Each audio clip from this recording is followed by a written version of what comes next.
ating verses at ako naman ang aking isi-share for this morning. Matatagpuan po natin dito sa Awit chapter 36 verse 5. Ang sabi niya po doon, kapatid, ang wagas na pag-ibig mo, O Yahweh, ay walang hanggan. Ang iyong katapatan ay abot sa kalangitan. So, maintindihan po natin na ang katapatan po ng Diyos ay nagkukulikta na kung sabi ni David, hanggang daw sa kalangitan ay aabot yung katapatan niya. At yung pag-ibig ni Yahweh ay walang hanggan. So, reminder lang ito sa mga Kristiyano, huwag natin abusuhin na kahit yung sinasabi ni Lord or sinasabi po ni David, yung love niya ay unending, walang katapusan, pero huwag natin abusuhin. Sometimes ang mga Kristiyano or ibang tao inaabuso na yung pagmamahal ng Diyos. Papatawarin naman ako ni Lord mamaya.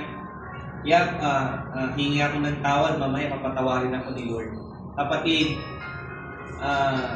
may hangganan ng lahat. At ang nakakalungkot kung iniisip mo laging nagpapatawad ng Diyos, papatawarin ka. Pero ang nakakalungkot yun kapag gumawa ka ng hindi kaaya-aya sa harapan ng Diyos.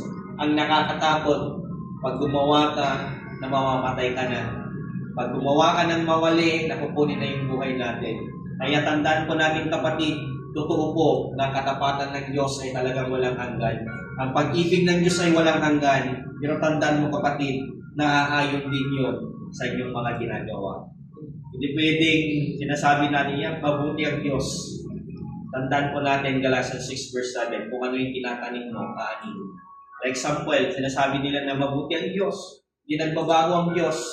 Uminom ako lang ng uminom. Maglasing ako ng maglasing. Magsigarilyo ako ng magsigarilyo. Na magpuyat ako ng magpuyat. Sa tingin niyo pa, darating yung panahon na mararanasan yung pag-ibig ng Diyos. Tandaan mo, kapatid, pag sinira mo na yung katawan mo, huwag mong sisihin ng Diyos na pag hindi ka niya pinatunayan yung pagmamahal niya.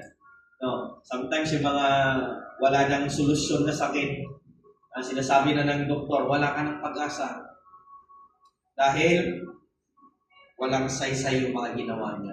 Kaya sa umaga na to, ang pag-ibig ng Diyos ay talagang walang hanggan. Ang katapatan niya ay walang hanggan.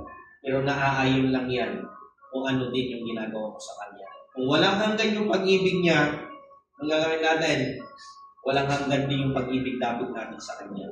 Kung walang hanggan yung katapatan niya, walang hanggan din dapat yung katapatan natin sa Kanya. Habang nabubuhay tayo sa mundong ito, maging tapat at masunurin tayo na naglilingkod sa harapan ng Diyos. Dadagdagan ko lang